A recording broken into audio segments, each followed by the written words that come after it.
morning, Columbia. Good morning, Houston. How you doing? We're doing fine. We'd like for you to configure air-to-ground 2 teleprinter so we can send you your morning mail. I'm Brian O'Connor, the mission commander, and I'm speaking to you from the flight deck of the Space Shuttle Columbia. As I speak to you, we're circling the Earth at 17,500 miles an hour at an altitude of 150 miles. As the commander of the mission, I spend a lot of my time in this cockpit, working with the pilot and the mission specialists to keep the spaceship running smoothly. During the launch last week, I sat in this seat right here. The pilot sat right next to me, and we had 2 mission specialists right behind us. And we monitored displays and controls as the orbiter took us into orbit. In a couple of days, we'll be coming back into Edwards Air Force Base for our entry, and again, we'll be sitting in these 2 seats with mission specialists here, working as a crew to bring the vehicle safely down through the atmosphere. But while we're in orbit, we have a lot of serious work to do. This mission is the first one since 1985 to carry the European-built pressurized laboratory called Space Lab. We switch you to one of our payload bay cameras, you'll be able to see the Space Lab in the payload bay. Notice the size of the lab. It almost fills the entire cargo bay. And it has a 15-foot tunnel which allows the crew members to float back and forth from the orbiter into the mid-deck living area and then back to the Space Lab module where they do their research work. We have a crew of 7 folks, including 5 highly skilled and trained scientists. And for 9 days in space, we're conducting experiments in the first ever space flight dedicated totally to life sciences. Specifically, we're looking at the effects of weightless environment of space on the human body.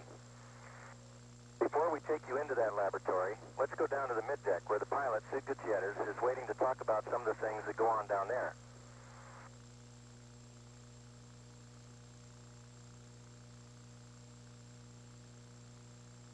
Hi, I'm Sid Gutierrez, the pilot of SLS-1. Welcome to the middeck. This is where we eat, sleep, and prepare for the day while in space. This is our home away from home. On this side of the middeck are our closets.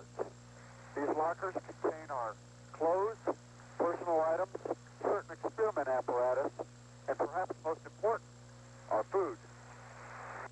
Food is of particular importance on this mission because of the many studies being conducted on the human body. In order to properly interpret the data, scientists must know what each astronaut eats and drinks. This is made simple through the use of several stickers, such as these. Each astronaut selects a menu pre-flight. For example, this evening I've selected one of my favorites, asparagus. After I've eaten this asparagus, we place it on this log sheet. That will enable some accurate record of my diet.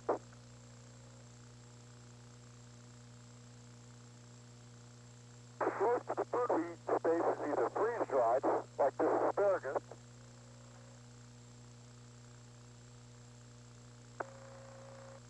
or thermally stabilized, like these beef tips and mushrooms.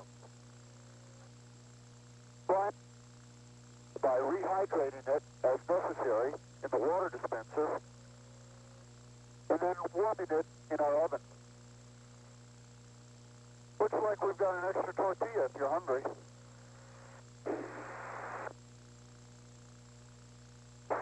Over in this corner of the middeck is what most people wonder about, but very few people are willing to ask about. It's our WCS, Waste Containment System, or space bathroom.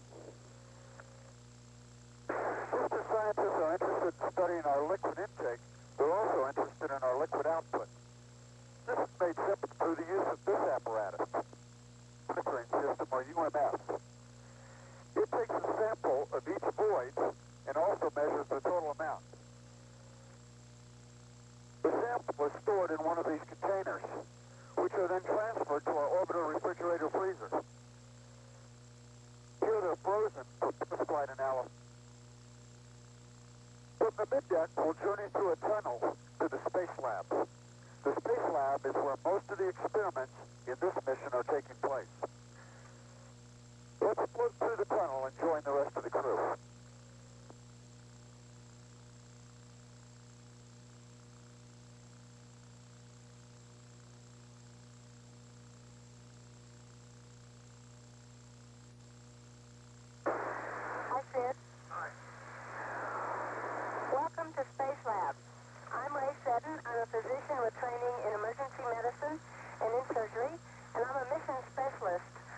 Flight. This is Space Lab. Space Lab has racks along the side in which experiments are located. We have 20 life sciences experiments on this flight. We also have a lot of stowage in the overhead lockers, and we have several pieces of equipment in the center aisle. I'd like to give you a quick tour of Space Lab and show you where things are located. In the very front of the lab, we have our control panels for the environmental control system, our communication system, and our computers. Just above my head, you see part of the vestibular experiment. It's a dome. You look into the dome. There are dots inside the dome that rotate, and it will help us determine how much you depend on your eyesight to give you cues about direction and motion when you don't have any gravity to tell your inner ears where you... We have several other vestibular experiments on this flight, again, trying to show us how our balance mechanisms are affected when we no longer have gravity helping us. Let's move on down this way, and we'll see some of our other racks and some of our other experiments.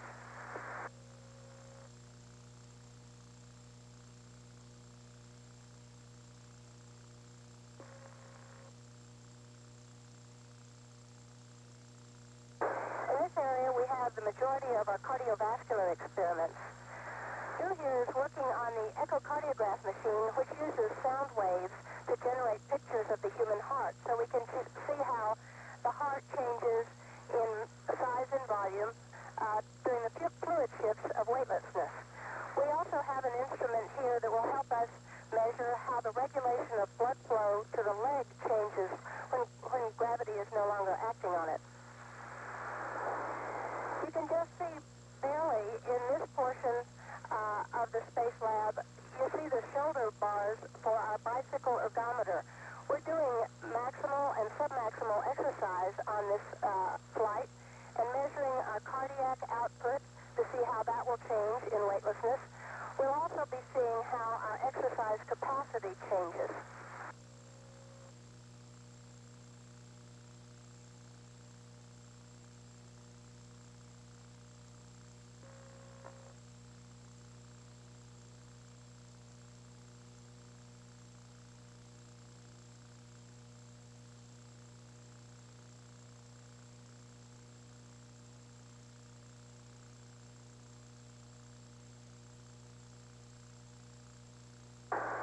Function experiment, which is located in this rack, and this is Jim Bajan using the lung function experiment, will tell us how the distribution of air and blood changes within the chest when we're in a weightless environment. Behind me, you see our general purpose workstation, which is like a laminar flow hood that you might have in your laboratory. Air flows from the top of the hood down through grills in the bottom, and then it collects all the debris, and the air is circulated through charcoal scrubbers, and the air is clean, so we can have particulate material and materials that we wouldn't have loose in the cabin. We can work with inside this hood, and it will be contained, and the air will be scrubbed of any hazardous material that we might have in here. In this rack is the large centrifuge that we use to separate the blood cells from the plasma on the blood that is drawn from the crew members in flight. Well, we all hope that you won't tell NASA, but we heard a lot of noise back in this end of the Space Lab when we first got on orbit, and lo and behold, we have a stowaway.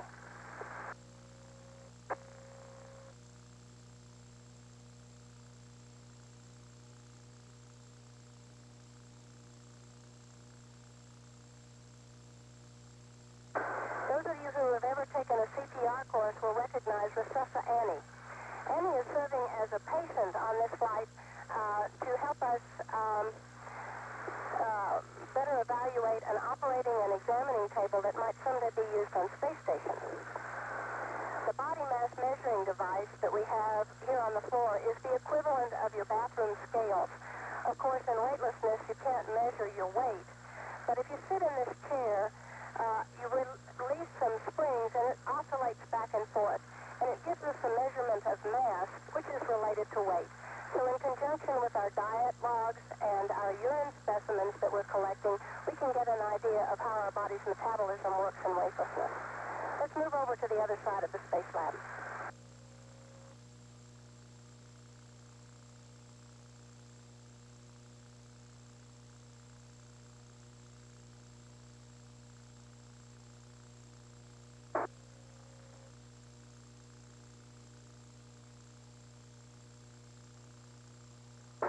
Now we're over on the other side of the space lab.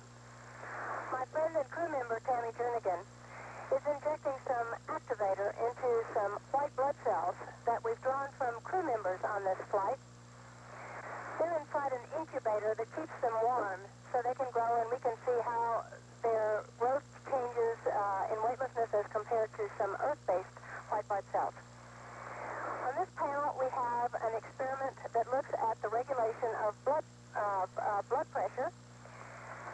There's a neck collar involved in this experiment. You place it on your neck, and it either puts pressure or suction onto the pressure receptors here in your neck and helps you regulate your blood pressure. We think that's going to change in weightlessness, and we'd like to see the magnitude of that change in regulation.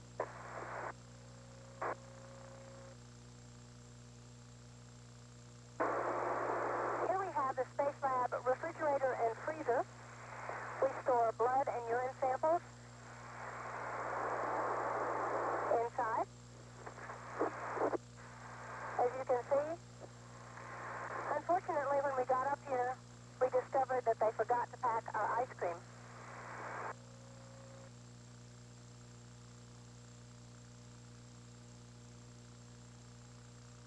This set of racks contains certain of our backup equipment. We have, for instance, a small echocardiograph machine in here. We're also carrying a medical restraint system, the examining table, and the intravenous pump that will be used perhaps someday in the health maintenance facility on Space Station. Below we have some experiments in combustion and acceleration.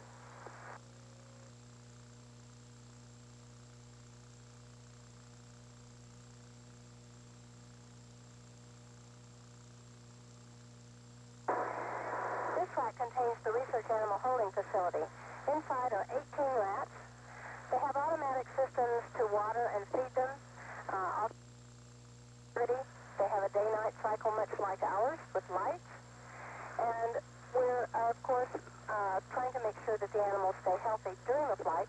After the flight, they'll be having tests on many of the same systems as the payload crew members do.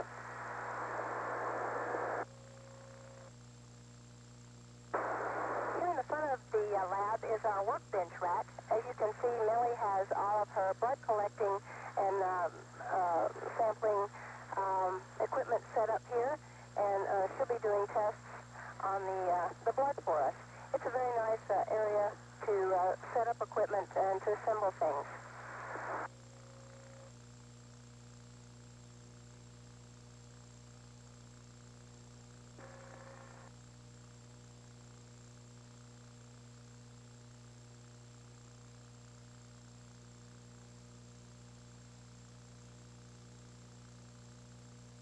So you can see we're pretty busy here in our laboratory in space.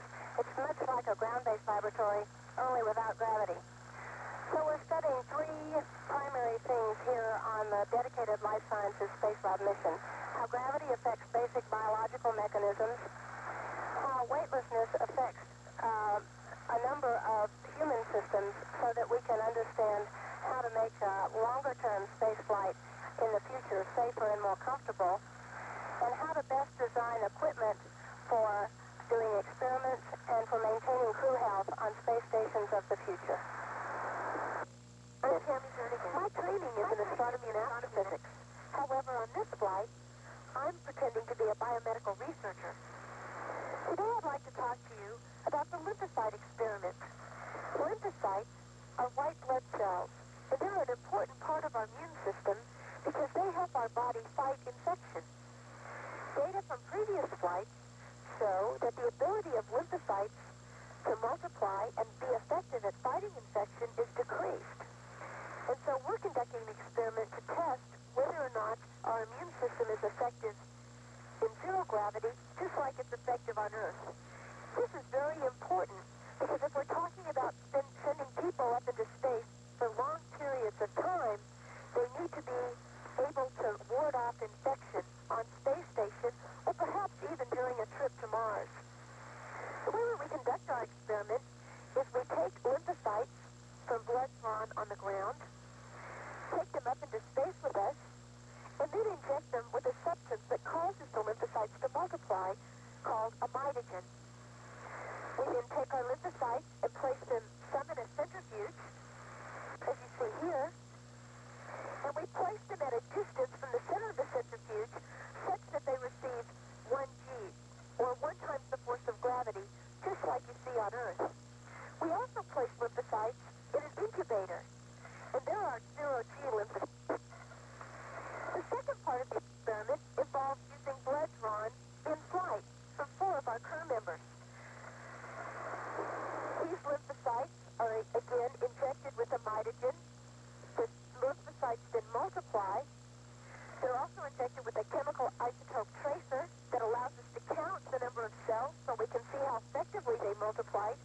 And then they're injected with a fixative so that we can freeze them and analyze them post-flight. By comparing results from data taken from lymphocytes drawn prior to flight and also from blood drawn in flight, we can determine whether or not lymphocyte proliferation and therefore your body's ability to fight infection is decreased in microgravity. And if it is, we'll need to come up with some countermeasures to make sure that astronauts can ward off infection during long periods of time in space. Again, involved in going on space station or on a trip to Mars. This is Mission Control Houston. We're now taking views from Columbia, these views from the payload bay cameras aboard the orbiter.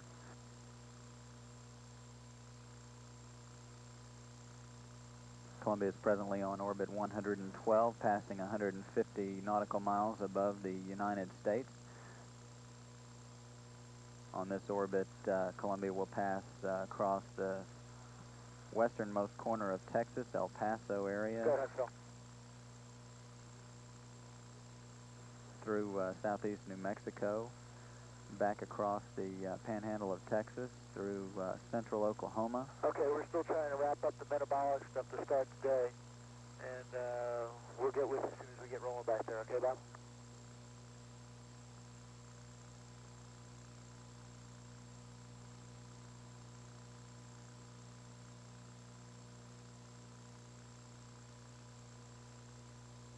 This view of the west coast of Africa comes courtesy of one of the payload bay cameras aboard Columbia.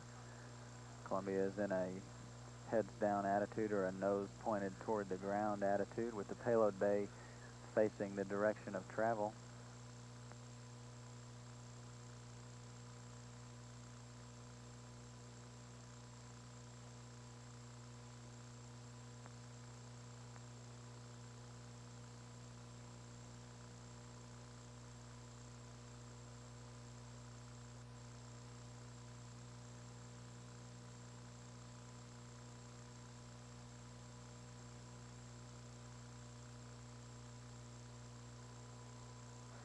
Columbia now approaching the eastern coast of Africa, evidenced by the increasing amount of clouds visible in the view. Again, this is a view from Columbia's payload bay cameras, monitored and controlled by the ground here in the control center.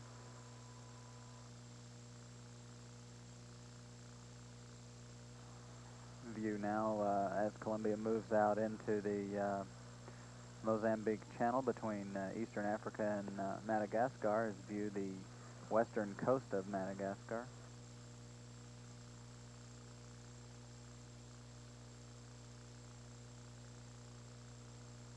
How's that, thanks, Bob?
This is Payload Operations, Drew Gaffney and Millie Hughes-Fulford completing blood draw work.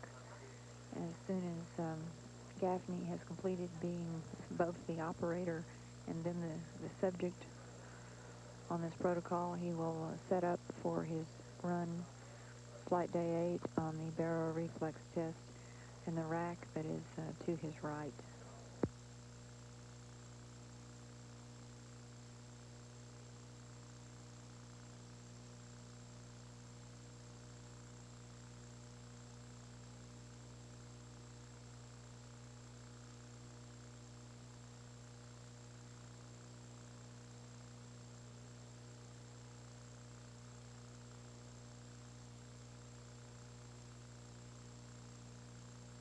This is Payload Operations, the small instruments that Gaffney holds up to his mouth at the beginning of the test. When he blows on that, it makes a mark electronically on the data tracings to indicate the beginning of the test run.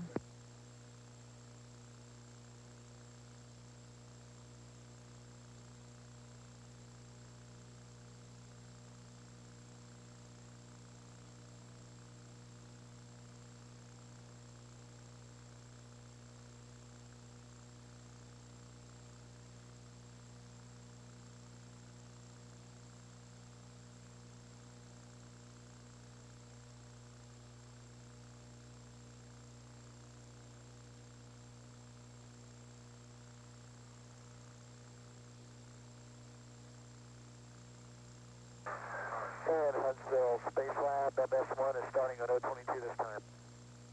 Huntsville copies.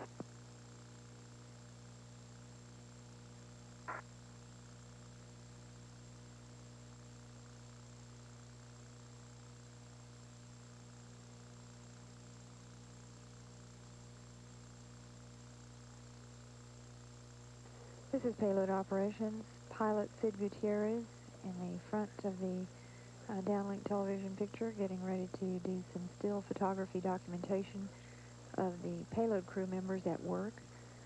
Seddon has just come into the module.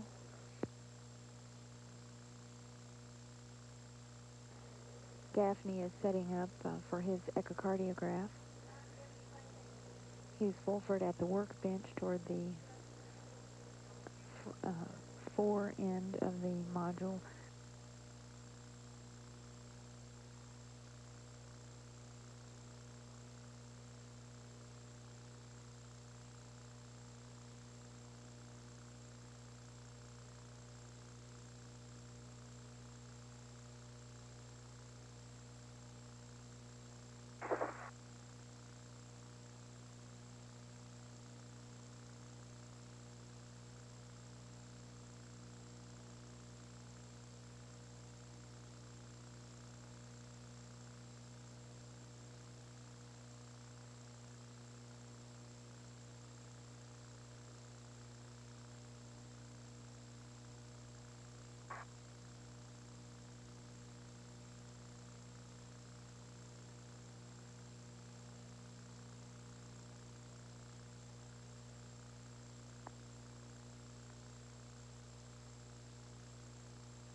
Ray Seddon is assisting Tammy Jernigan with positioning the collar for Jernigan's barrow reflex test.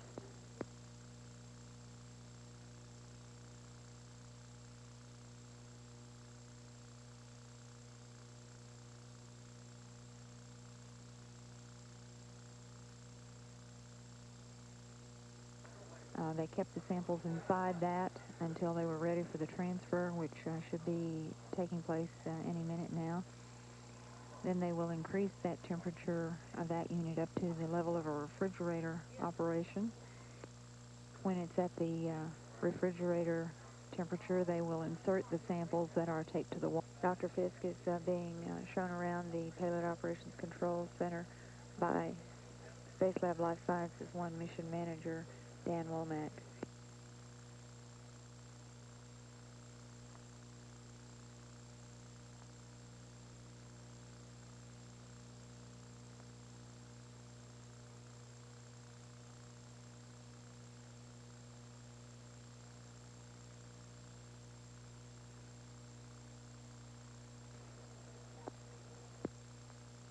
This is Payload Operations. Dr. Fisk has joined Dr. Robert Phillips at the Alternate Payload Specialist Crew Interface Coordinator console.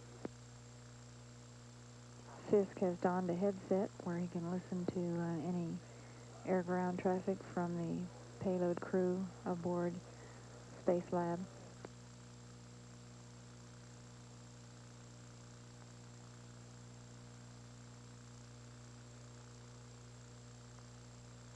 Space Lab Huntsville, we are up with live downlink of 022 and Millie.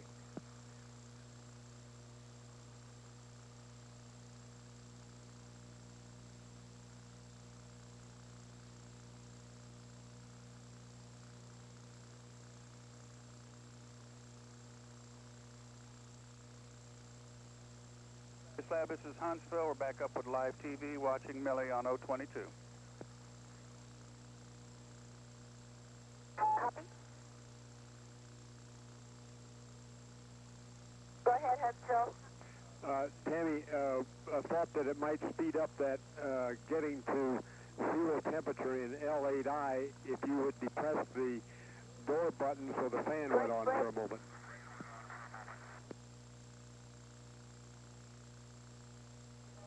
The crew is about to wrap up their morning activities, scheduled to begin their lunch period sometime within the next 15 or 20 minutes.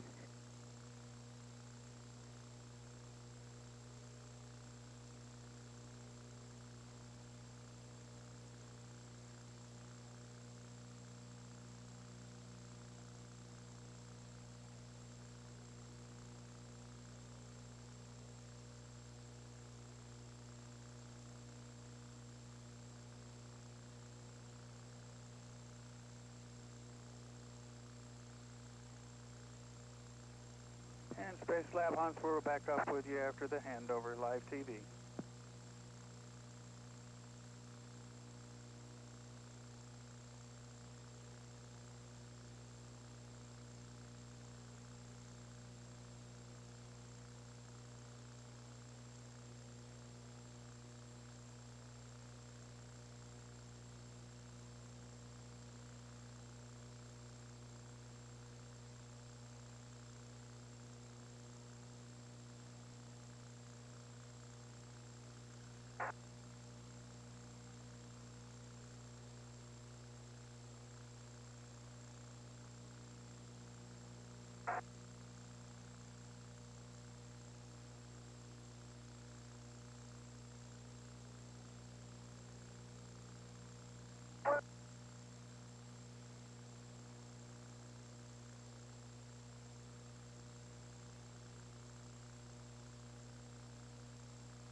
And Ray, we have a good downlink of Tammy at this time. Thank you.